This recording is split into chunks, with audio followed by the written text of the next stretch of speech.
Bien, jóvenes, ante todo, muy buenas tardes, darles la bienvenida a esta sesión técnica en la que, en coordinación con CEP, ¿sí? Se va un poco a develar algunos aspectos relacionados con el tema de la seguridad, ¿no? También comunicarles de que en este momento esta transmisión se está llevando a cabo de forma híbrida, ¿no? Dentro del nuevo modelo de desarrollo de actividades. Esa es la recomendación que se ha dado, ¿no? Que todos podamos estar aquí presencialmente y también aquellos que no pueden van a poder ser alcanzados a través de las emisiones de las tecnologías de información. Entonces, sin más, espero que aprovechen esto y que este sea el inicio de un conjunto más de actividades de difusión de aspectos de seguridad, ¿no? Que tengamos con CEP. Y bueno, ya les dejo, ¿no? Sal González. Sal González, ¿sí? Que les va a dar la charla a ellos. Muchas gracias. Bueno, muchas gracias por acercarse a esta charla que fomentamos desde CEP. Esta forma parte del programa de Gira Antivirus, porque entendemos justamente que la ciberseguridad ya hay que empezar a traerla a lo que es la universidad, ¿sí? Hace un par de años, justamente yo estudié ingeniería en informática, soy ingeniera en informática, y lo que respectaba a la ciberseguridad quedaba muy lejano. Yo aprendí de ciberseguridad trabajando, no aprendí en la facultad. Entonces me parece que esto es una gran oportunidad para que hoy, luego de esta charla, ustedes se lleven por lo menos ese pensamiento de decir, esto me interesó más, este campo también podría capaz ir por mi carrera desde esa perspectiva. Así que, sin más, ¿no?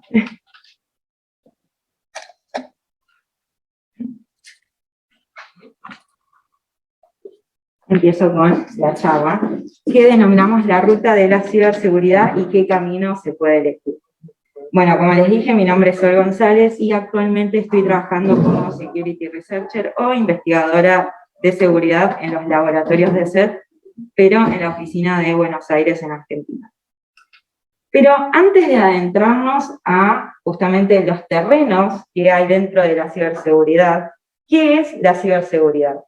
¿Alguno de ustedes sabe así con sus palabras cómo definen a la ciberseguridad? Sin miedo, si alguno quiere, me va ayudando con la definición, o lo que saben. Sí. ¿Seguridad de datos personales? Bien, muy bien, perfecto. ¿Alguien más?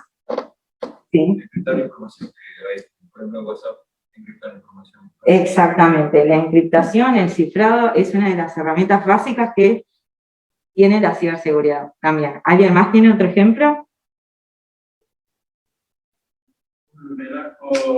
Lo que es la confidencialidad, la integridad y la disponibilidad de la información. Exactamente, muy bien. Al final me terminaron ayudando muchísimo. Exacto, bueno, la ciberseguridad hoy en día es una de las ramas más importantes dentro de la industria tecnológica, porque ya se está entendiendo que si bien la tecnología está avanzando cada vez más rápido, por ejemplo, ya habrán escuchado inteligencia artificial, machine learning, desarrollo de productos cada vez con métricas más ágiles, bueno, se entiende que hoy en día esto tiene que estar acompañado con ciberseguridad. Hace un par de años, como les comentaba, cuando yo estaba estudiando la carrera de ingeniería en informática, solo se hablaba de desarrollo, ¿sí? Solo era, bueno, terminás la carrera y posiblemente seas capaz administrador de alguna red o desarrollador full time. Y lejos estaba el concepto de ciberseguridad, ¿sí? Pero, ¿qué es lo que pasó y lo que anda pasando justamente actualmente? Bueno, la fórmula es un poco sencilla. Es simple. Hoy en día hay cada vez más ataques, si bien tenemos tecnología muy avanzada, los cibercriminales entienden muy bien que se puede sacar mucho dinero dentro de lo que es esta tecnología. Y, obviamente, esto ¿a quién le va a importar, no? Para ellos trabajamos. ¿Para quién? Para las industrias de la informática. Y, obviamente, van a estar preocupados, por lo cual esto va a evidenciar que una mayor demanda de profesionales. Y si aún no los convencí todavía de que sigan una carrera de ciberseguridad, les quiero contar que estuvimos investigando algunos números de cuánto es que el mercado actualmente necesita en materia de ciberseguridad, cuántos profesionales, ¿no? Y ni hablar de otras cuestiones como brecha de género y demás, pero, sin embargo, sacando esos términos, podemos saber que en Latinoamérica solamente se necesitan, por ejemplo, alrededor de 70.000 puestos de trabajo en ciberseguridad. Es decir, que hay gran demanda de profesionales. Y no solo eso, en el mundo, tal como ven, todavía hay más demanda. Y lo bueno, sí, si hay algo que nos enseñó la pandemia y que si bien lo seguimos atravesando, es que hoy en día se posibilita el trabajo remoto, ¿no? También el estudio remoto. Entonces es muy común, por ejemplo, que se contrate a un especialista en ciberseguridad desde otra parte del mundo. Imaginen los beneficios que también puede llegar a traer. Pero ya un poco más adentrados en la ciberseguridad y lo que yo quiero que se lleven de esta charla, es qué hacen los profesionales de ciberseguridad. Hace un tiempo, justamente esto era algo que mencionaba, la ciberseguridad iba detrás de la tecnología siempre, ¿sí? Era un ataque y simplemente era, bueno, recuperamos la información o tratamos de recuperar si es que la empresa tiene un backup, ¿sí? Y no mucho más. O simplemente un antivirus, ¿sí? Pero las tecnologías van avanzando justamente y acá es cuando está la apertura de esta materia que es la ciberseguridad. Y la ciberseguridad ya no es justamente solo la acción de bloquear, por ejemplo, una IP, ¿sí? Y ya está, se terminó ahí. Hoy en día tiene una visión muchísimo más integral y por eso hay más puestos de trabajo. La ciberseguridad se basa en 4 grandes puntos hoy en la actualidad. En lo que tiene que ver con la predicción, es decir, adelantarse un poco antes de que el ataque, por ejemplo, llegue a la compañía. Este sector es el que está como más orientado a, por ejemplo, hacer inteligencia de amenazas. ¿Alguno ha escuchado sobre esto? Perfecto, bien. Igualmente ahora vamos a ir viendo. Otro sector, ¿sí?, se encarga con lo que es la prevención, ¿no? Es decir, bueno, no, obviamente, ninguna empresa quiere tener un tipo de ataque o que un empleado tenga phishing. Bueno, entonces este sector es el que se enfoca principalmente en lo que es la prevención antes de que llegue el ataque. Por otro lado, también hay otra rama de la seguridad informática que se dedica a lo que es la detección. Por ejemplo, aquellos ingenieros que monitorean la red para ver qué es lo que puede estar surgiendo, ¿sí?, si hay algún tipo de indicio de ataque. Sí.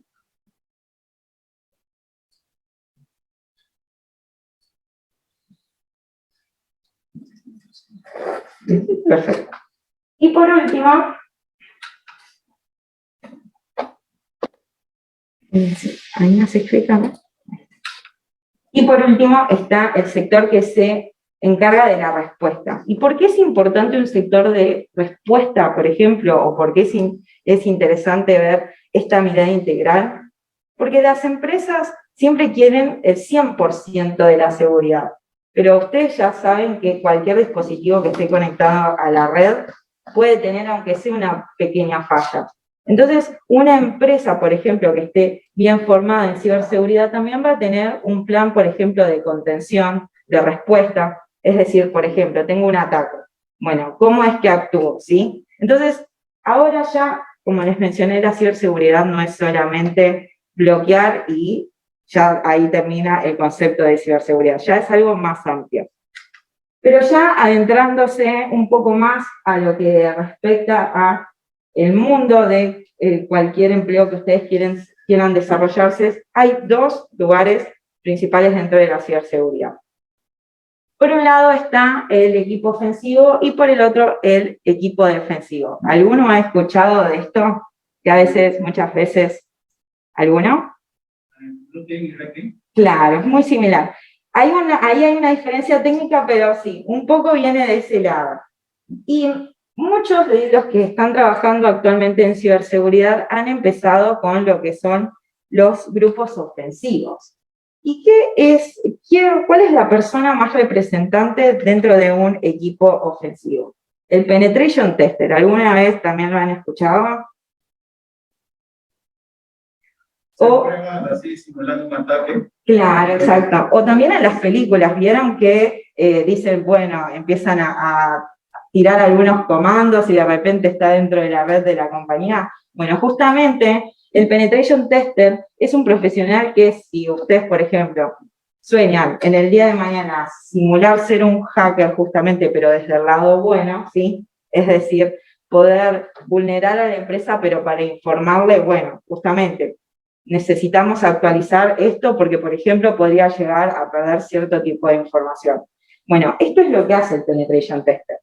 Y también es interesante hablar de cuáles son las características que tiene un penetration tester, ¿sí? Porque, por ejemplo, si a ustedes les interesa, bueno, básicamente una de las principales características que un poco ya se lo imaginarán ya con la película, ¿no? que nos muestran del hacker, es justamente habilidades técnicas, se necesita preparación.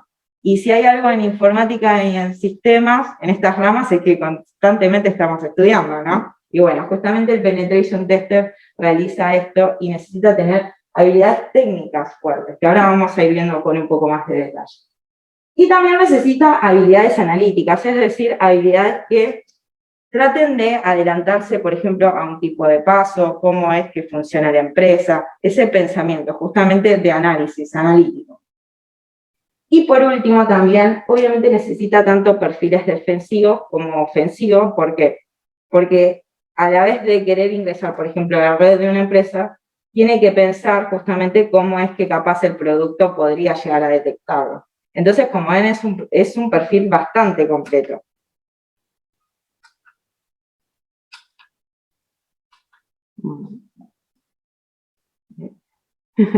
Perfecto, bueno, entonces, un poco es lo que ya les estuve mencionando. Justamente el penetration tester es el que se encarga de identificar las fallas, las vulnerabilidades dentro, por ejemplo, de una empresa, pero siempre recuerden que esto es desde un hacker desde el lado bueno, es decir, presentar informes. Una empresa contrata, por ejemplo, nuestros servicios, si fuéramos penetration tester, para poder identificar las fallas antes que sean explotados, por ejemplo, por un cibercriminal. Es decir, que los ayudamos a ver las fallas antes que un cibercriminal lo vea.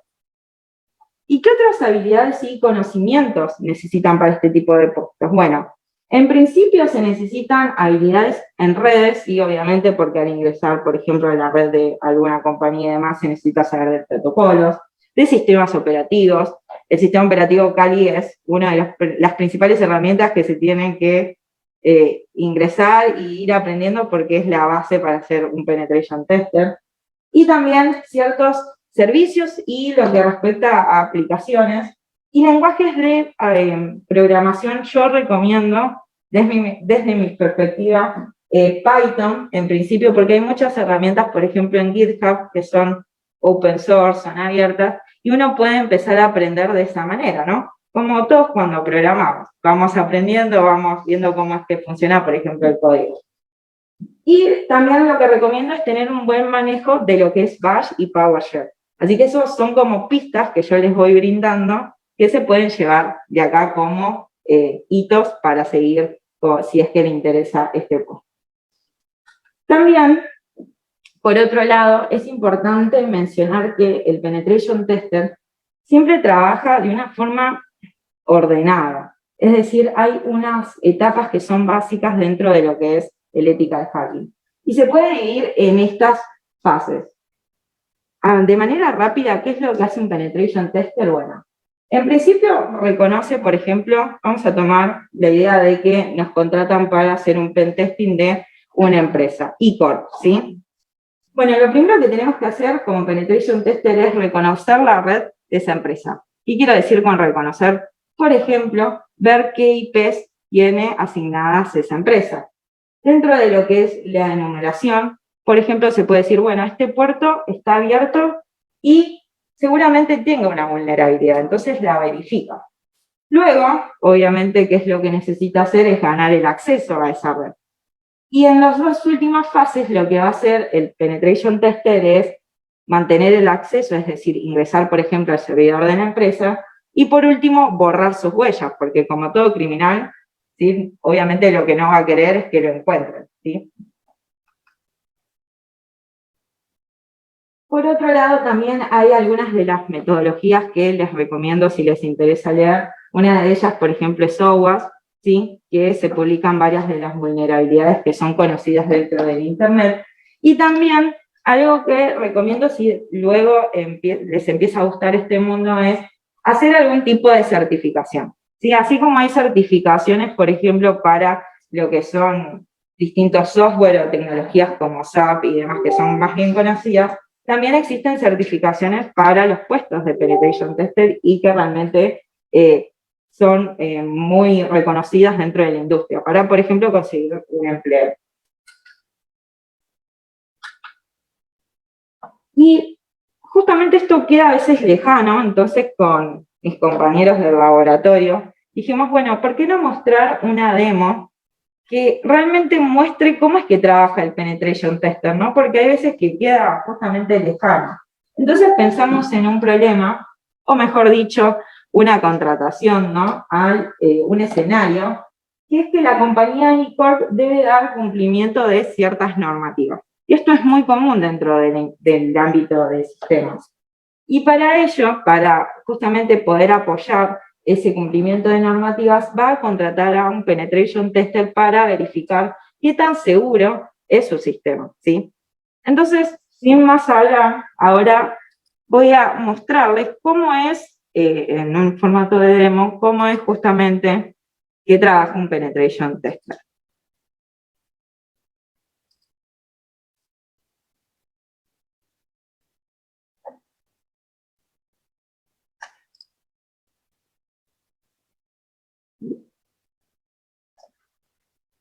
Bueno, tal como les comenté, un penetration tester trabaja con el sistema operativo Kali. ¿Alguno ya estuvo trabajando con Kali? ¿Lo conocen? ¿Sí? Allá, perfecto. El que no, les recomiendo descargárselo y empezar a ver cómo es qué herramientas ofrece. En este caso, el penetration tester lo que está haciendo es reconociendo lo que es la red de E-Corp. ¿Se acuerdan que lo que tenía que hacer era ver qué tan vulnerable podría ser el sistema? Y para eso lo que va a utilizar es un comando que se llama nmap, que es un comando muy conocido dentro de, obviamente, dentro de estos ámbitos de reconocimiento. Y luego lo que está verificando es si efectivamente el puerto 8983 es vulnerable, el puerto este que tiene asignado Apache Solver, ¿sí? Las vulnerabilidades un poco conocen cómo funcionan, qué son. Si no, lo repaso. Bueno, una vulnerabilidad justamente es un fallo dentro de un sistema y que en lo que hoy es Internet están documentadas. Y hay muchas herramientas justamente también para solucionarlas como para explotarlas. Es decir, que si una empresa no arregló justamente una vulnerabilidad o la parchó, podría venir, por ejemplo, un cibercriminal y explotar esa vulnerabilidad. Pero volviendo a esto, lo que en este caso está haciendo el penetration tester es decir, bueno, encontré un puerto en la primera fase del nmap. Encontré un puerto que pareciera que es vulnerable. Y en el segundo, que es MSF Console, está configurando ciertos parámetros, ¿no?, como cualquier herramienta, para verificar que efectivamente tiene una vulnerabilidad. Es decir, repasando las fases del ethical hacking, que fueron la identificación y ahora sería el escaneo. Y justamente acá menciona ya la herramienta, no hay que conocer bastante este tipo de herramientas, que el servidor es vulnerable. Y la vulnerabilidad se llama Log4Shell. Sí, hay vulnerabilidades que son tan peligrosas o tan conocidas que hasta incluso se le ponen nombre. Pero ahora lo único que hizo el cibercriminal, ¿qué fue? Ver que era vulnerable. Ahora lo importante para él es tener acceso a ese servidor. Obviamente el penetration tester se pone en lo que es la piel del cibercriminal. Por lo cual ahora lo que está haciendo es tratar de explotar efectivamente esa vulnerabilidad. Como para que se entienda un poco cuando se habla de explotar una vulnerabilidad, es como cuando ejecutamos un programa, y bueno, queremos que haga lo que nosotros queremos que haga, ¿no? Y bueno, en este caso la idea de este cibercriminal es tener acceso a través de esta explotación al servidor de E-Corp.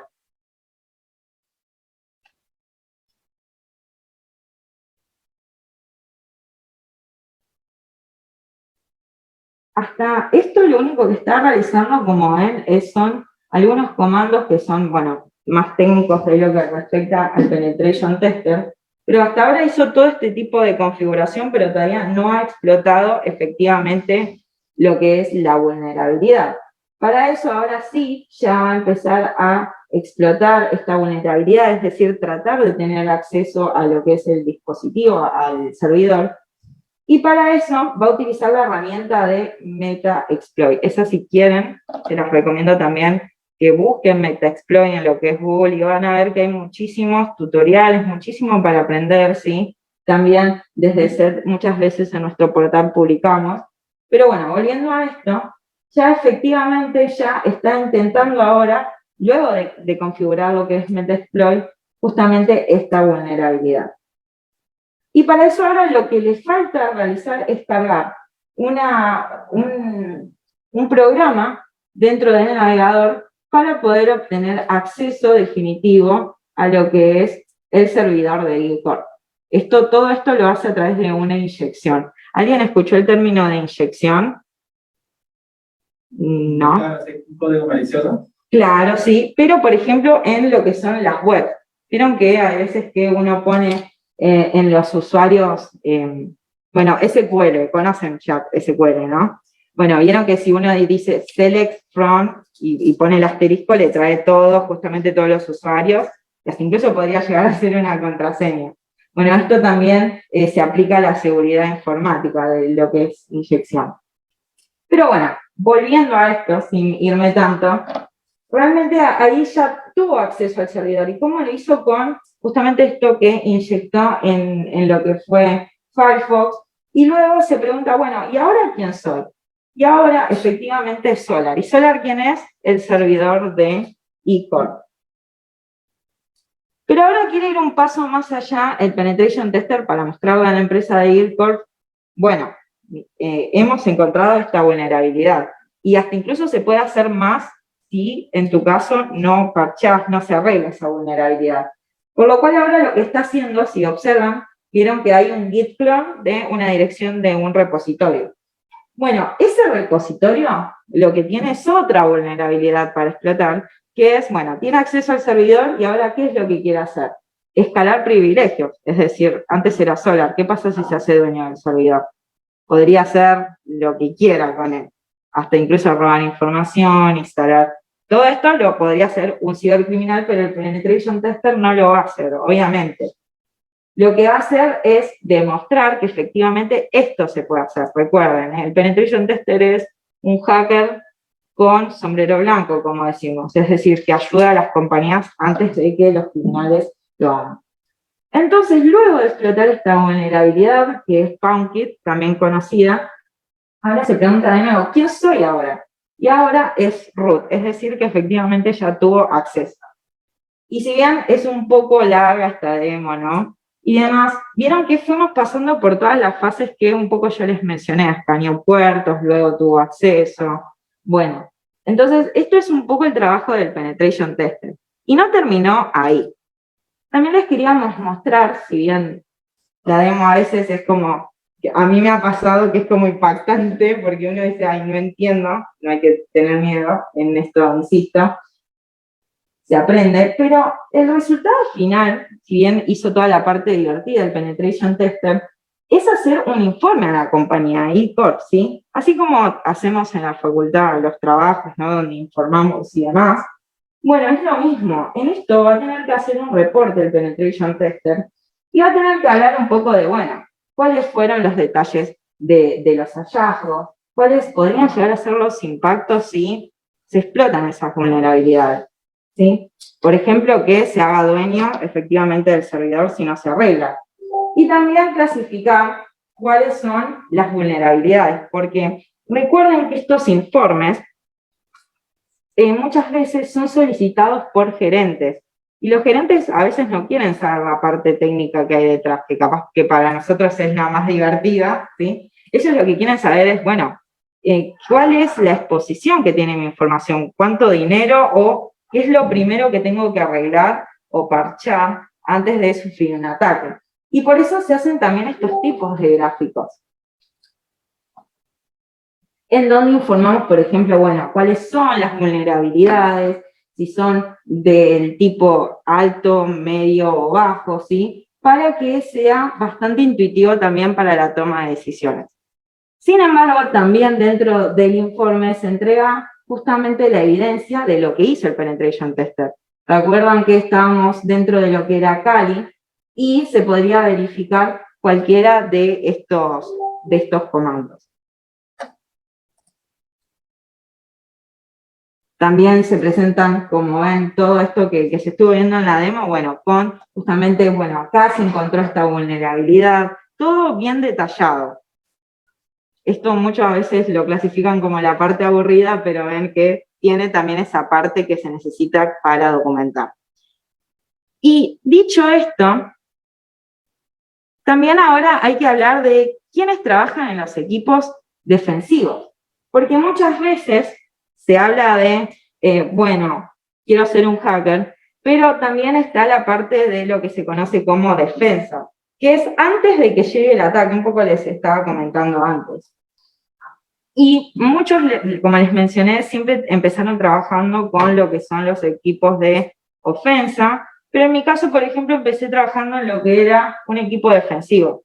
Y hace un par de años atrás, nadie sabía nada de lo que era un equipo de inteligencia o ofensivo. Así que está bueno que puedan mostrar algunos de los perfiles que hay, porque capaz que no se identifican con el rol clásico del hacker, que quieren realizar otro tipo de tareas.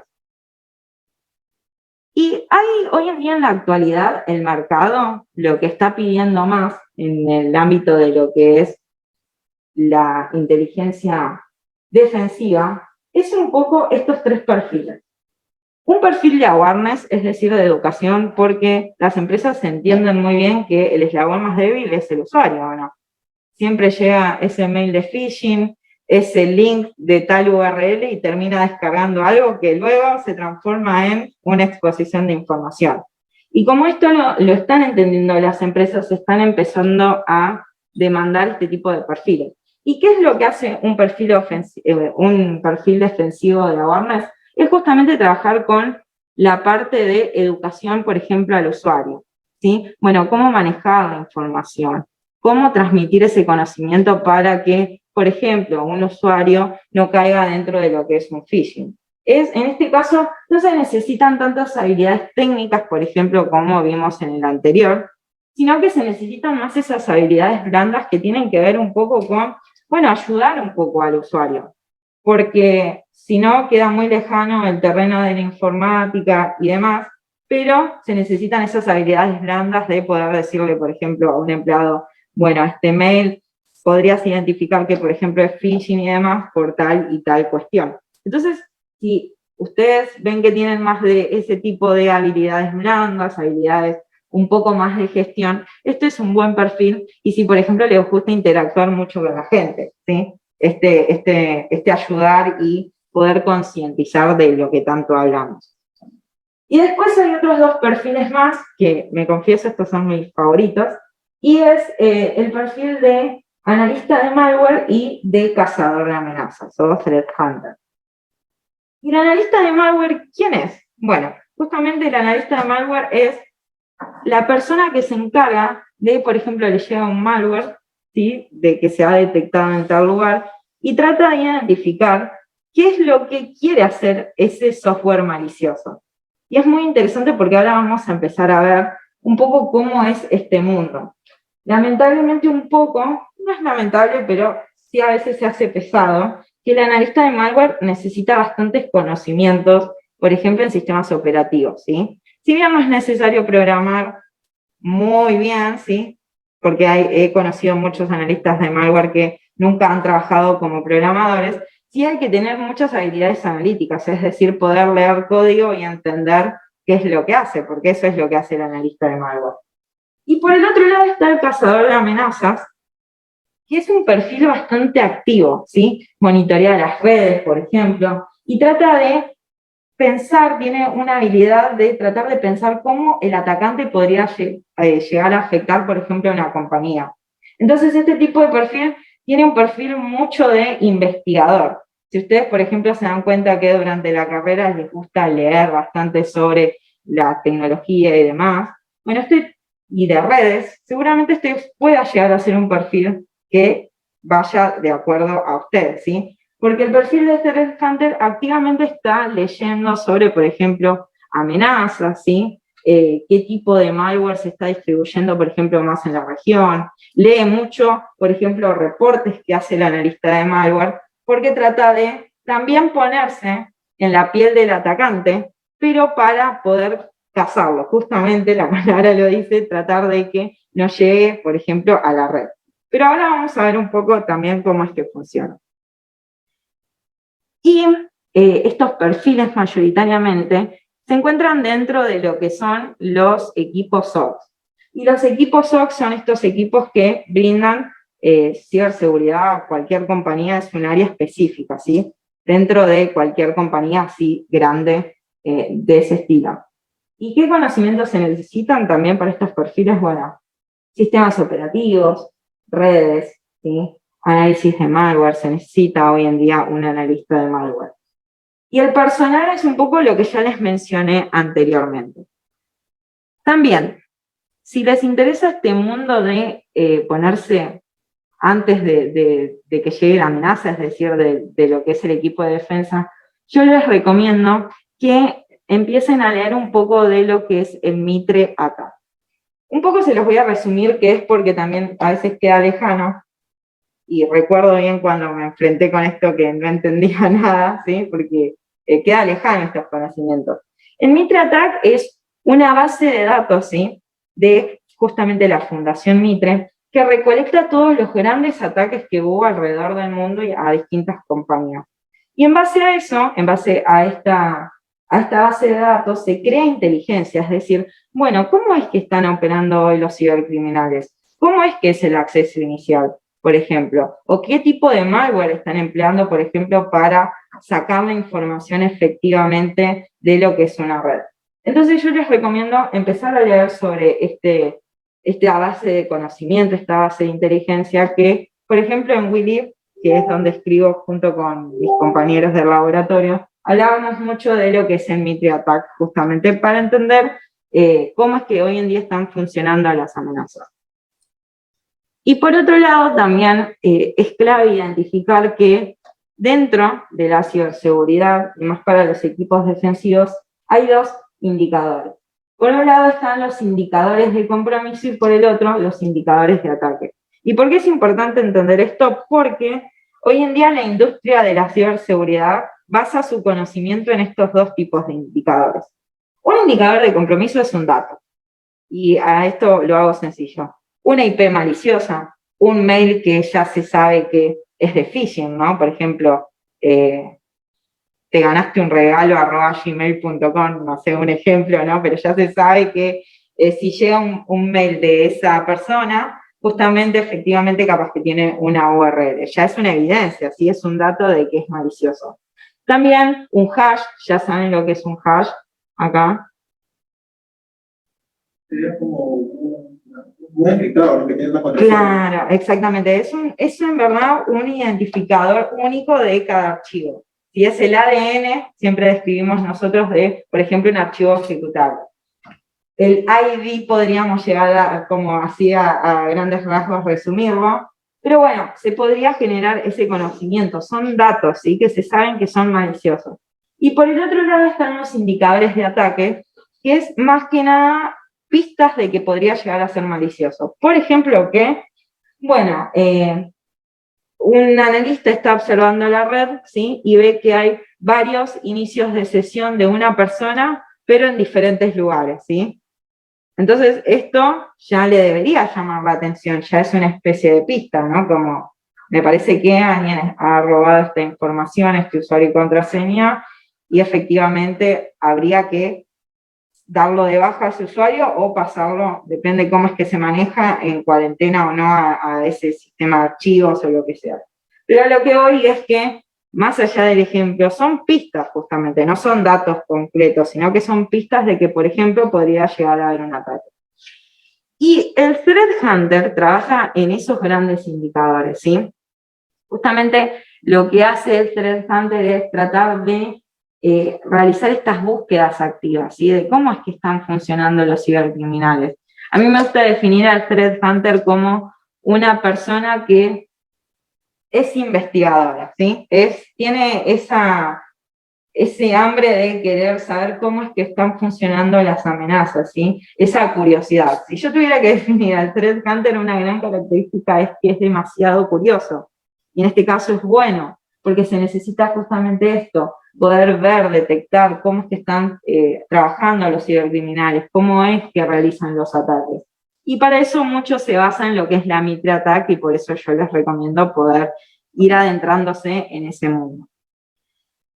¿Y qué habilidades y conocimientos se necesitan? Bueno, en habilidades y conocimientos, si vemos algo, es que todos comparten que se necesita saber de sistemas operativos. También de programación scripting, y también vuelvo a recomendar acá Python, ¿sí? Y después, bueno, PowerShell.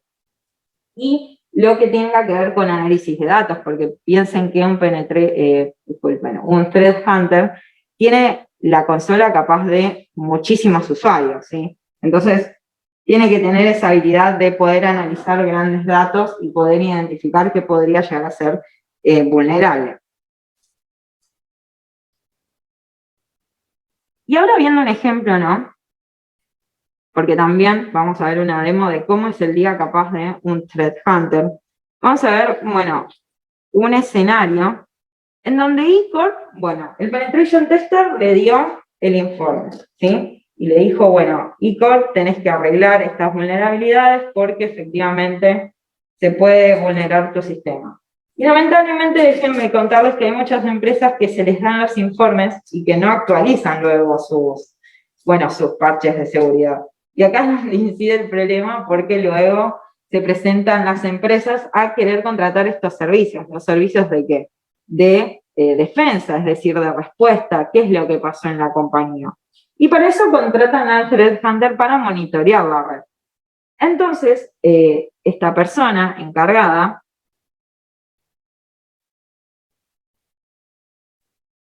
va a tratar de monitorear la red de E-Corp para verificar qué es lo que está pasando. Les presento un poco, en este caso es la consola de SET, ¿sí? Pero un Threat Hunter tiende a trabajar con este tipo de herramientas, lo que son EDRs. ¿Alguno escuchó qué es un EDR? No, no importa. Un EDR es como una especie de consola. Imaginen que ustedes todos tienen antivirus instalados dentro de sus dispositivos, ¿sí? Un producto de endpoint de seguridad. Bueno, el EDR lo que hace es conectar, por ejemplo, todos esos dispositivos, ¿no?, a una consola central para poder monitorear justamente qué es lo que está pasando, ¿no? Tiene sentido justamente tener ese producto de anti-malware, ese producto que ayude al endpoint, y luego comunicarlo a una consola central, ¿sí? Tiene muchísimo sentido, porque acá es donde entra el Threat Hunter para ver, justamente adelantarse o observar qué es lo que está pasando dentro de la red. Entonces, justamente acá se está dando cuenta que hay algún archivo que es malicioso. Lo bueno de cada vez las herramientas, ya sea que no sea una consola de este estilo, ya cada vez las herramientas están ayudando muchísimo a lo que son estos perfiles de analistas de defensa. Por eso también se necesita saber programación, ¿sí?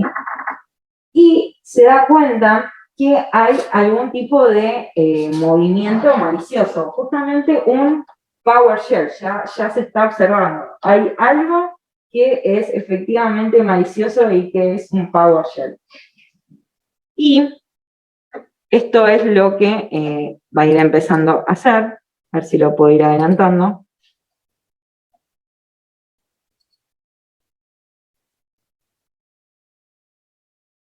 Bueno, mientras voy explicando.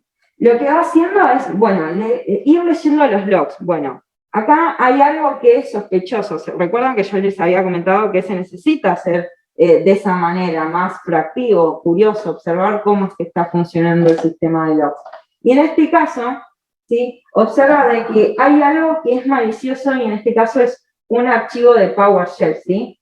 Pero el trabajo del Threat Hunter no termina ahí, porque lo que tiene que hacer el Threat Hunter en este caso es tratar de ver qué otro tipo de información puede obtener de este archivo malicioso. Por ejemplo, en este caso ya hay muchísima información como el hash, ¿sí? Efectivamente este archivo es malicioso, pero también tiene que investigar si ha accedido ya a algún tipo de información o no para poder reportar. Luego de hacer todo este trabajo, que si bien acá lo mostramos muy rápido para que se entienda de cómo es que trabaja, ¿sí? Imaginen que esta consola debería tener la cantidad de identificaciones que tiene, por ejemplo, la empresa en cuanto a dispositivos.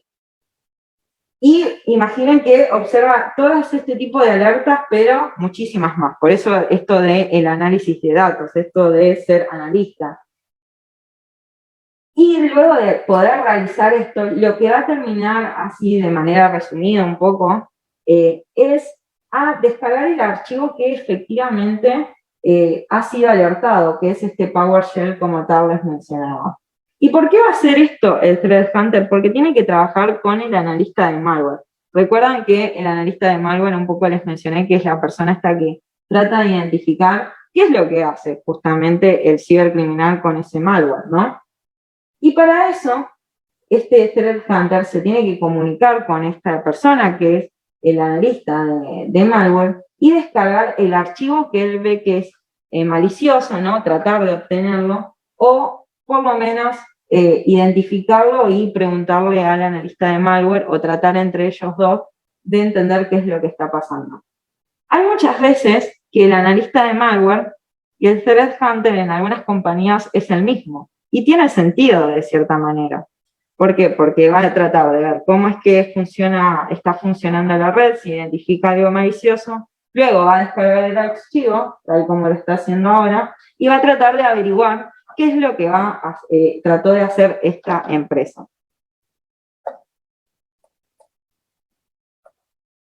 Dicho esto, el analista de malware, ya adentrándonos, es un analista justamente que se encarga de examinar programas potencialmente ofensivos, porque hay muchas veces que llegan muestras de malware que capaz que no son maliciosas, pero tienen comportamientos extraños.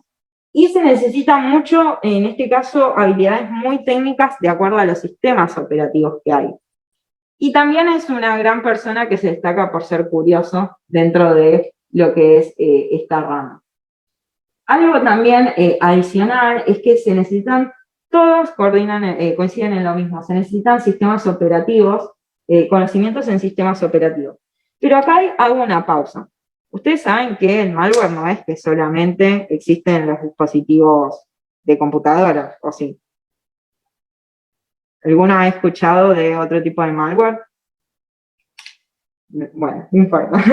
Hoy en día tenemos sistemas operativos de acuerdo a los dispositivos que tenemos. Por ejemplo, hoy en día vivimos con lo que es el celular, ¿o no? Bueno, también hay malware para lo que es celulares. Entonces, por ejemplo, ustedes capaz que les gusta más lo que son los sistemas operativos Android, que es más un Linux, que trabajan con Java, y dicen, a mí me gustaría especializarme como analista de malware, pero en lo que son dispositivos móviles. Se puede hacer, ¿sí? O, bueno, yo me quiero especializar como analista de malware, pero en sistemas operativos Windows, ¿sí? Porque es donde la mayoría de las empresas tienen sistemas y que los atacan. Entonces, como ven, también estos perfiles, a su vez, se pueden subdividir de acuerdo en lo que se quieren especializar. Y también se necesitan conocimientos de ingeniería inversa, es decir, tratar de entender que desde compilar el código, por ejemplo, ¿sí? Pasarlo por un debugger, ¿sí? Lo que ya estuvieran programando, sabrán de estos puntos que he mencionado. Y también se necesitan conocimientos en lo que es la red, porque, por ejemplo, ¿saben lo que es una máquina virtual? ¿Un poco? ¿Ya han trabajado? ¿Sí? Bien. Lo que es VirtualBox y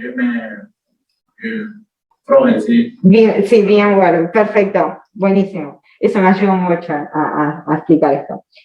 Justamente si estamos trabajando con un malware, ¿sí? no vamos a instalarlo en nuestra computadora, porque si lo instalamos en nuestra computadora, estamos infectando todos nuestros dispositivos.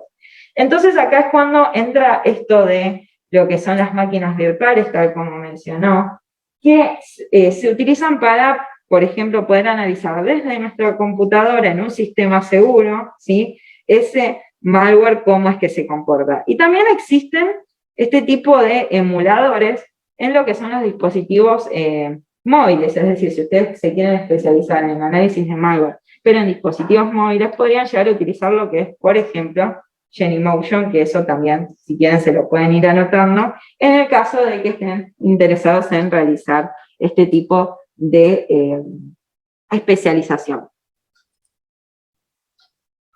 Y bueno, ¿qué es lo que se pregunta principalmente el analista de malware cuando empieza a hacer justamente este análisis?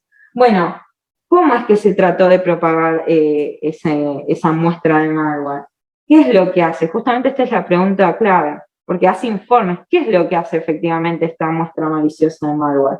¿Sí? Y también existen certificaciones, es decir, ustedes se pueden preparar, empezar a realizar un curso y recibirse como GIAC Reverse Engineer de malware, que justamente esto también es muy buscado dentro de lo que es el ámbito de la ciberseguridad. Y para no aburrirlos más con todo este speech, también pensamos en esto, en traer una demo de cómo es que funciona, por ejemplo, una lista de malware en lo que respecta a la idea anterior que venía mencionando.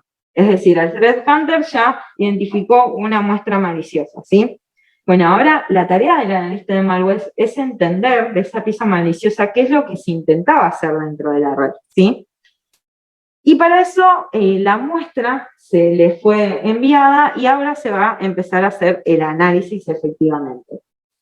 Bueno, acá como pueden observar,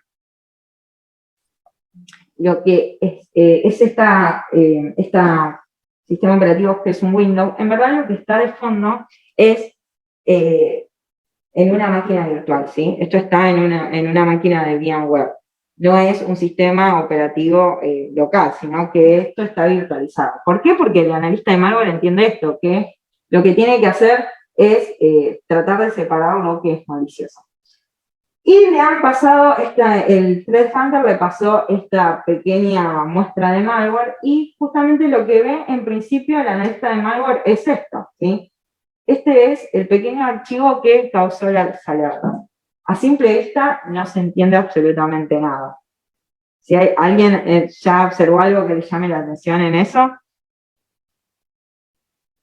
Lo único que observo que capaz podría llamar la atención es el link de GitHub, ¿no?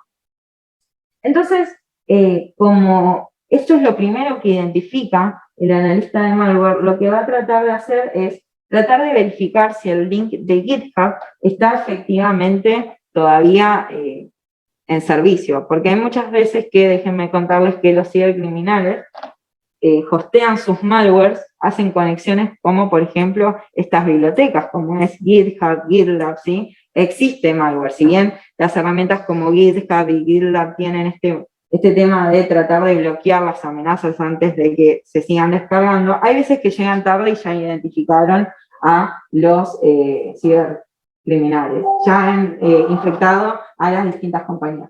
Pero volviendo a esto, lo que ahora está tratando de hacer es tratando de entender cómo es que funciona esta pequeña muestra de malware. Y para eso se va a apoyar en esta herramienta que es Reneo, que es una herramienta que ayuda a tratar de desofuscar. ¿Conocen el concepto de desofuscación un poco? De desencriptar. Bueno, va un poco de la mano justamente. La ofuscación es, no se usan operaciones matemáticas, por ejemplo, para lo que es cifrar, sino que ofuscar es tratar de ocultar. Y para eso van a utilizar diferentes herramientas para que sea ilegible el código, ¿sí? Entonces, el analista de malware necesita conocer lo que son herramientas de cifrado, de desofuscación, por eso les voy mencionando esto si quieren ir anotando. Y también les presento esta herramienta que es el HXD, que es una herramienta que es muy utilizada también en electrónica, por ejemplo. Les cuento esto porque también trabajé un tiempo en el área electrónica y vieron que se ve justamente todas las posiciones de lo que es la memoria, muy abajo. Pero como analista de malware no interesa tanto ese detalle, sino que lo que interesaba era tratar de ver los primeros dígitos, así hacia manera de resumen, que identifican si, por ejemplo, un archivo es ejecutable o no, si es un archivo del tipo Windows, si es un archivo, por ejemplo, un zip. Por ejemplo, hay una tablita que ustedes después la pueden buscar, que se identifica, por ejemplo, si es MZ, que ya es un archivo ejecutable. Y esto ya lo ayuda al analista, porque dice, bueno, acá lo que están tratando de ocultar en este repositorio de GitLab es un archivo ejecutable de Windows. Esto ya da a que podría ser sospechoso. Hace un par también de pasos de desofuscación, de desencriptación, y ahora obtiene este código. Ya es mucho más legible de lo que vimos en el PowerShell, ¿no? Ya esto, creo que todos los que hemos estudiado programación, con un poco de trabajo más o menos, ya se puede empezar a entender lo que es este tipo de software. Por lo cual ahora lo que está realizando, ¿sí?, es un análisis de las funciones. Bueno, ¿qué es lo que está tratando de decir el criminal ocultar dentro de esta pieza de malware? Y ya se están empezando a ver clases medias raras, ¿no? Como clase Rey, ¿no? Rey León. Esto es realmente un malware que hemos identificado acá en LATAM, así que los cibercriminales son también chistosos en algunos casos. Y en esta función, en sí, lo que está tratando de hacer es tratando de cargar, yo les cuento porque ya lo analicé, pero lo que está tratando de hacer es cargar en memoria, ¿sí?, el malware ese que está descargando desde GitHub. Ven que es un poco complejo porque se necesitan justamente estas habilidades de curiosidad, de tratar de entender cómo funciona la ofuscación, la desencriptación, pero ya cuando se obtiene esto ya ayuda un montón, porque con trabajo se puede entender qué es lo que capaz quiere tratar de hacer. Y no solo termina ahí, sino que también se da cuenta de lo que está tratando de cargar en memoria es un zip. ¿Y por qué se cargarían un zip en memoria? Ya esto nos podría indicar de que es un programa extenso, ¿no? Un zip, porque se utiliza para justamente poder pasar, por ejemplo, archivos muy extensos, ¿o no? Entonces, efectivamente, debe ser un malware bastante malicioso y con muchas líneas de código. Entonces, esto es lo que se va dando cuenta mientras va analizando y también verifica, ¿sí?, por ejemplo, si lo que es el ordenador de la víctima tiene, por ejemplo, un producto antivirus. Lamentablemente, hoy los cibercriminales también tratan de poder matar esos procesos que están detrás. Y ven cómo en una sola demo estoy hablando de muchísimos términos que vemos a lo largo de cualquier carrera de informática. Y uno dice, no, esto no me va a servir. Y no, llega el momento en donde yo les cuento que sí, sirve absolutamente todo. Y bueno, acá sigue analizando, ¿no?, el analista de malware y va a identificar, de nuevo, esto que les comentaba en este segmento, de que a ver si está activo o no el antivirus. Y luego de mucho trabajo, ¿sí?, se da cuenta que realiza esta funcionalidad. A ver si lo puedo adelantar para ver la parte un poco más jugosa de esto. Un segundo.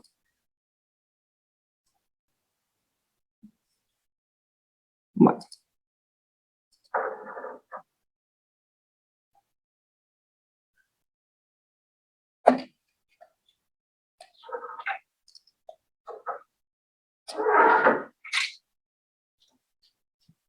Bueno, en este caso va a seguir realizando este análisis y de nuevo, pero todavía le faltó esa última línea que también está bastante ofuscada, puede llegar a veces hasta incluso tener operaciones de cifrado para que el analista y obviamente ningún producto de seguridad lo detecte.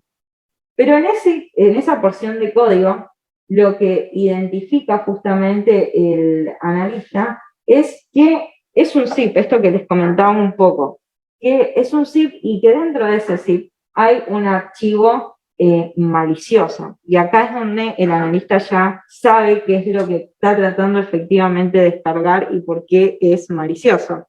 Y para eso obviamente otra vez va a tener que utilizar la herramienta de Reneo. Por eso les insisto que si les interesa este tipo de cuestiones, que puedan observar cómo es que funcionan este tipo de herramientas como Reneo. Y luego de que hace todos esos pasos de desofuscación, de tratar de entender qué tipo de función está utilizando, luego va a volver a esta herramienta y ya de nuevo tiene un código que es legible. Y en este código legible ya va a poder obtener muchísima más información. Y ya se observa algo que podría llamar la atención. Lima, y debajo hay una función que se llama keylogger. ¿Ya algunos saben lo que es un keylogger? Es para poder ver del historial en sí de lo que se marca en el teclado. Claro, exactamente. Los keyloggers nacieron mucho con la época en donde estaban los cibercafés. Yo ya soy grande, entonces en esa época muchos de los malware estaban destinados en estos cibercafés, ¿sí? ¿Por qué? Porque mucha gente iniciaba sesión dentro de lo que es antes la gente no tenía internet dentro de sus casas, entonces tenía que ir a estos lugares para poder conectarse, ¿sí? Cargaba sus usuarios y contraseñas y utilizaban estos keyloggers para obtener toda esa información que iba ingresando al usuario.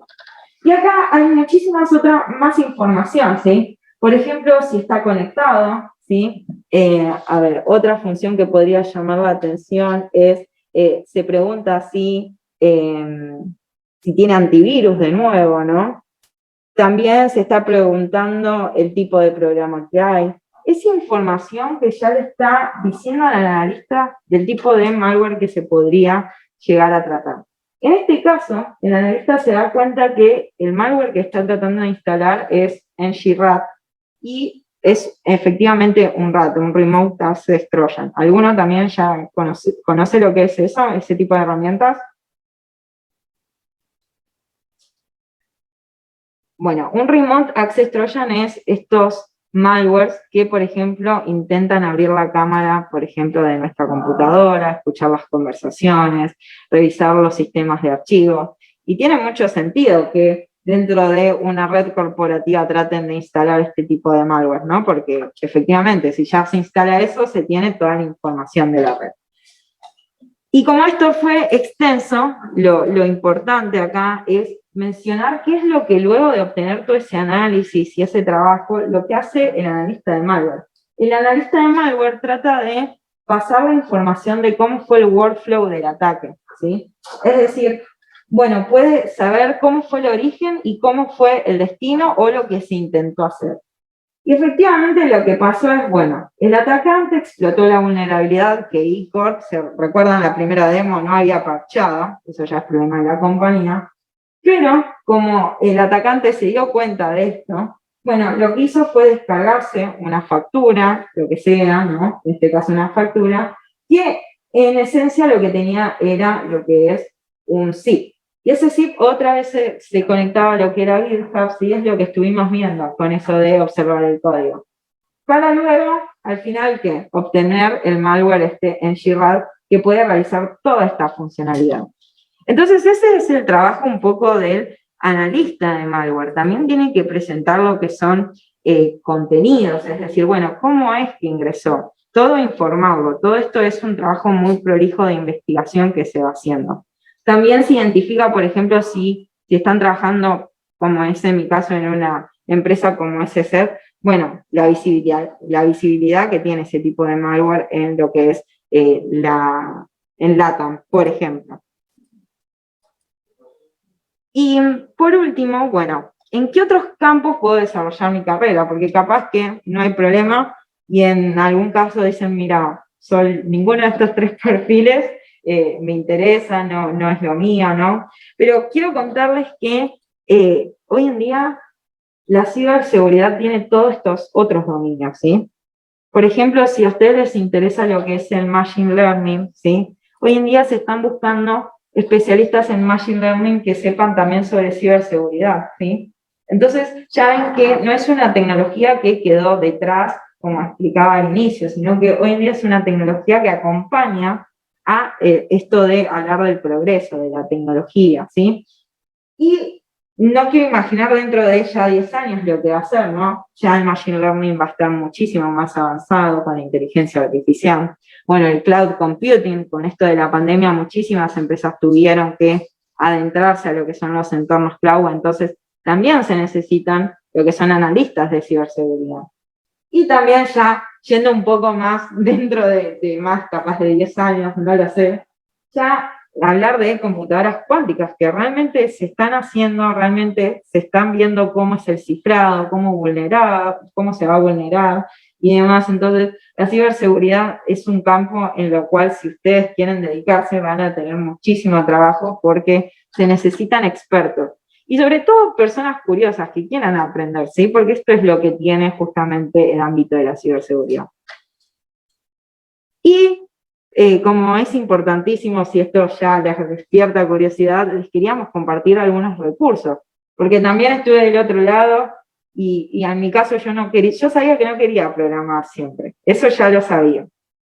Tampoco quería ser administradora de redes.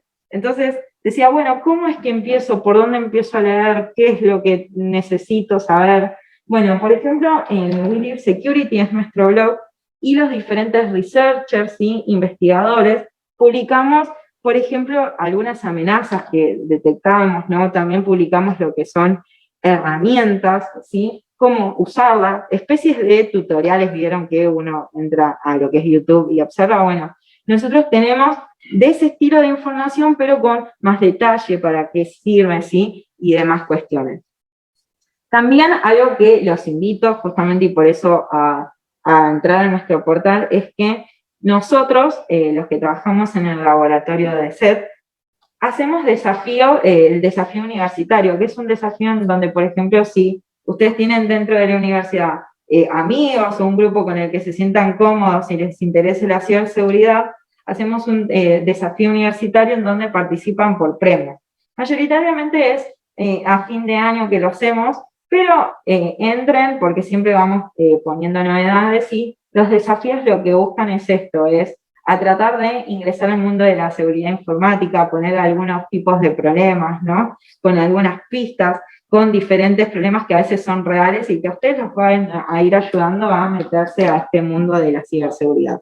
Y lo bueno es que siempre hay premios, así que el equipo ganador que esté interesado después va a poder, por ejemplo, el año pasado sorteamos una gift card, ¿sí? De acuerdo al primer, segundo o tercer puesto. Y por otro lado, si le quieren tomar captura, o sacarle una foto, mejor dicho, captura para los que están viendo por Facebook, hay otro tipo de forma también de aprender que yo es la que más recomiendo, y es un poco como decimos, no sé acá, pero en Argentina decimos como meter manos, ¿sí? De no tener miedo, de ir aprendiendo un poco cómo es que funciona. Y hay programas como estos que son los famosos CTF. ¿Alguno conoce alguno de estos programas? ¿No? Bueno. Es una página web en sí para poder hacer desafíos como capturar la bandera mediante comandos o indicaciones que te dan ahí. Exactamente, son problemas que muchas veces funcionan de la misma manera, es decir, problemas reales, como ya van entrenando la cabeza de cómo es que se debe buscar algún tipo de vulnerabilidad o monitorear una red, y la idea es que luego al final ustedes se encuentren, como indica su nombre, Capture the Flag, captura la bandera, una especie de palabra secreta, ¿no? Un código secreto y demás. Y esto también hay veces que participan con equipos, que está bueno para ir aprendiendo. También si están interesados en lo que es más el penetration tester, si eso es lo que más les llamó la atención, también les recomiendo estas dos bases de lo que es exploit, donde ustedes pueden ir identificando cuáles son estos exploits, cómo es que funcionan, ¿sí? También hay que leer bastante sobre este tipo de información, y para empezar recomiendo lo que es estas dos bases de datos. Por último, ¿sí? Ya cerrando, si están interesados en lo que es el análisis de malware, también los invito a entrar adentro de estas plataformas, donde se puede ver, bueno, cómo es que funciona un malware, ¿sí? Ingresarlo dentro de un entorno seguro, sin que ustedes se tengan que armar, por ejemplo, una máquina virtual, ¿sí? Y también hay otros más, el que más recomiendo es VirusTotal, que por ejemplo, si a ustedes les llama la atención alguna URL que puede ser maliciosa, podrían, por ejemplo, ingresar a VirusTotal y poner esa URL, y VirusTotal les va a decir cuánto de peligroso, de acuerdo a puntaje, es o no, ¿sí? Y ahí también está interesante que prueben ese tipo de cosas, porque van a empezar a ver información que les va a empezar a llamar la atención, es la mejor manera de ir aprendiendo. Y también si no quieren trabajar el día de mañana para una empresa, hoy en día lo que se está fomentando es lo que son los programas de bug bounty. Los programas de bug bounty son programas que, por ejemplo, le pagan a los que son más que nada penetration testers, ¿sí?, a identificar una vulnerabilidad en su producto, ¿sí? Es decir, bueno, por ejemplo, tengo un producto que voy a lanzar al mercado. El que encuentre una vulnerabilidad primero, le identifique, la documente, le daré un premio en tanto monto, ¿sí? Entonces, este tipo de programas también están cada vez más en auge. Y algo que está bueno también es sumarse, porque hay veces que si uno no tiene compañeros o demás, o tiene compañeros y quieren seguir aprendiendo, es sumarse a estas comunidades que yo recomiendo porque siempre se dan charlas, se dan talleres para aprender sobre la ciberseguridad. Por ejemplo, en Argentina tenemos la Ecoparty, que ya se está haciendo por toda Latinoamérica, ¿sí? Y que hay charlas de todo tipo. Es decir, que está buenísimo porque, por ejemplo, un día pueden tener una charla de amenazas en Android, otro día de otro tipo de amenazas, ¿sí? O cómo hackear, por ejemplo, dispositivos o el Bluetooth de un dispositivo y demás. Luego también está lo que es la DragonShare y la 8.8, y también tenemos en Argentina la conferencia, la NotPinCon, que es una conferencia muy linda porque lo que busca es insertar a más mujeres en lo que es la ciberseguridad. Si bien están invitados todos, ¿sí?, porque se dan talleres también, por ejemplo, de análisis de malware, ¿sí?, o otro tipo de así herramientas, es muy linda esta conferencia porque las charlas las dan mujeres que trabajan en este tipo de tecnología, pero está abierta a todo el público, así que de nuevo la recomiendo mucho porque también se dan muchos workshops, muchos de estos tipos de clases que se necesitan para ir empezando a familiarizar con ciertas herramientas. Y si siguen interesados, tenemos en lo que es la Academia SET, en donde tenemos algunos cursos gratuitos, otros pagos, pero hay algunos cursos gratuitos muy interesantes donde pueden empezar a adentrarse a este mundo de la ciberseguridad. Así que, sin más, muchísimas gracias a los que están del otro lado, virtualmente, y a ustedes por estar tomándose el tiempo de estar acá. Es un honor y realmente espero que les haya servido esta charla. Así que si alguno tiene alguna pregunta y demás, este es el momento para realizarla. Sí. Sí, buenas tardes. Sí. Tenía una consulta. Nos mencionaste un poco sobre el MITRE-ATT, sí, la base de datos con los ataques que tienen algunas empresas. Sí. He visto que algunas empresas, más las terceras que ofrecen servicios, Sí. son un poco recelosas con los ataques que sufren sus clientes. Entonces, mi pregunta sería, ¿qué tan común es que los ataques de las empresas lleguen a estas bases de datos públicas? ¿Normalmente se exponen o muchas veces se retienen internamente? Y bueno, eso es una excelente pregunta, porque estos tipos de ataque, algo que me faltó mencionar, y bueno, esto me viene bien para explicar, es que a nivel mundial hay grupos cibercriminales, lo que se denomina APTs, bueno, no importa, APTs son grupos de cibercriminales. Es decir, que estos grupos de cibercriminales, en vez de nosotros, por ejemplo, que trabajamos en una empresa, ¿no? Bueno, ellos se juntan, tienen su empresa para hacer ataques, ¿sí? Entonces, la MITRE-ATT lo que busca, además de estos ataques que son bien conocidos, tratar de poder exponer esa información, es tratar de demostrar cómo es que están funcionando estos grupos de ciberatacantes, ¿se entiende? Por ejemplo, acá en lo que es Latinoamérica hay un grupo cibercriminal que es muy conocido, que es Bandidos, ¿sí? Se le ha puesto ese nombre. Entonces, vos en la MITRE-ATT podés tener más información, no capaz de la empresa, pero cómo actúa el cibercriminal, ¿se entiende? Entonces, viene bien esa pregunta, porque es verdad, obviamente que ninguna empresa quiere estar expuesta, obviamente, a una base de datos mundial, pero sí se tiene información de cómo operan los cibercriminales, y por ejemplo, se podría llegar a decir, bueno, dentro de Latinoamérica tenemos estos grupos de cibercriminales, que sus gustos son, por ejemplo, más industrias financieras que, no sé, petroleras, pongo un ejemplo. Entonces, ese tipo de información se tiene en esos datos. Y obviamente esos ataques que son ya demasiado conocidos, sí los vas a encontrar dentro de esa base de datos. Espero que haya sido clara. Bien, buenísimo. ¿Alguna otra pregunta? Sí, mencionaste que el analista de malware y el cazador de amenazas en sí pueden ser también uno solo. ¿Eso se refiere más o menos a la parte del área de forense, análisis forense? No, ahí está. Eso es una muy buena pregunta porque siempre hay este tipo de confusión. El analista forense es aquel analista que le llega, por ejemplo, un dispositivo que ya fue infectado y tiene que tratar de recuperar esa información, ¿sí? Tratar de ver, bueno, también un poco qué es lo que se intentó hacer. Pero el analista forense no va a ingresar a revisar el código, por ejemplo, ¿sí? Sino que va a empezar a revisar, por ejemplo, estas carpetas, por ejemplo, se estuvieron copiando. Es como algo más a nivel macro, ¿se entiende? Y el analista forense muchas veces se lo utiliza más, no para hacer inteligencia, como es el caso del analista de malware, vieron que estaba todo el workflow de dónde vino, hacia dónde fue y demás.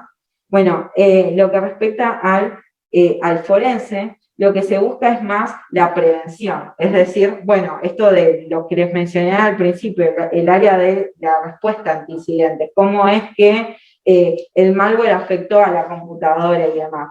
¿Sí? ¿Se entiende un poco?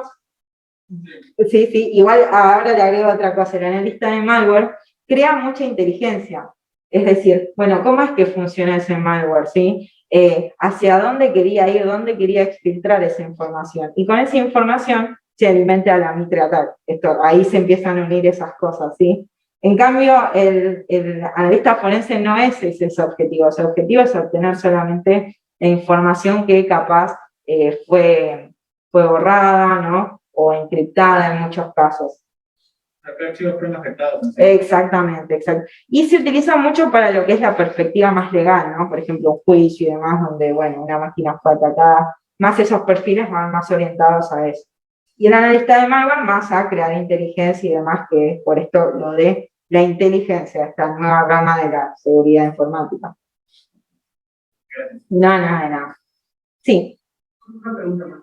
¿Es realmente 100% segura una máquina virtual? Por ejemplo, digamos que yo lo utilizo para probar alguna vulnerabilidad, o como usuario final, ¿no? Algún recurso que haya encontrado. Entonces, quiero ver si algo ocurre o si realmente es algo malo y lo pruebo en una máquina virtual. Pero digamos que la tengo creada, pero configurada con salida a mi red, por ejemplo. ¿Eso lo sigue siendo vulnerable o realmente? Claro, ahí también entra eso. Hay que ser cuidadosos cómo configuramos la máquina virtual. Lo que se recomienda es tener dos máquinas virtuales, ¿sí? En el mismo, y que se conecten una con otra, y una sola por fuera de la red. Igual esto es como muy técnico, tenemos publicaciones en WinLib donde explicamos en muy detalle qué es lo que te conviene, por ejemplo, realizar, qué configuración de red. Pero en el caso de que estés analizando un malware, vamos a hacer ese ejemplo, siempre recomendamos que no tenga salida a ninguna red, ¿sí? Que se contenga el bichito, como decimos, dentro de esa red, que no salga a ningún lado y demás. Y si no, si necesitas conexión, bueno, te recomiendo utilizar algunas configuraciones especiales que las tenemos todas documentadas de paso a paso en el portal de WinLib. Ponés justamente cómo configurar una máquina virtual, WinLib Security, y vas a tener muchísima información de eso. Pero eso es cierto, ojo, cómo también configuramos las máquinas virtuales. Sí. Y si queda bien, por ejemplo, en un proveedor de nube, ¿la vuelve más segura? Mucho más segura, eso sí es cierto, sí. Porque imaginen que los proveedores de la nube tienen muchísimas capas de seguridad, los buenos proveedores de nube, los más conocidos. Entonces, está bueno a veces tener la máquina virtual en una nube porque tiene esa capa extra de seguridad que nos da el proveedor. No. ¿Alguno más? para hacer el sorteo.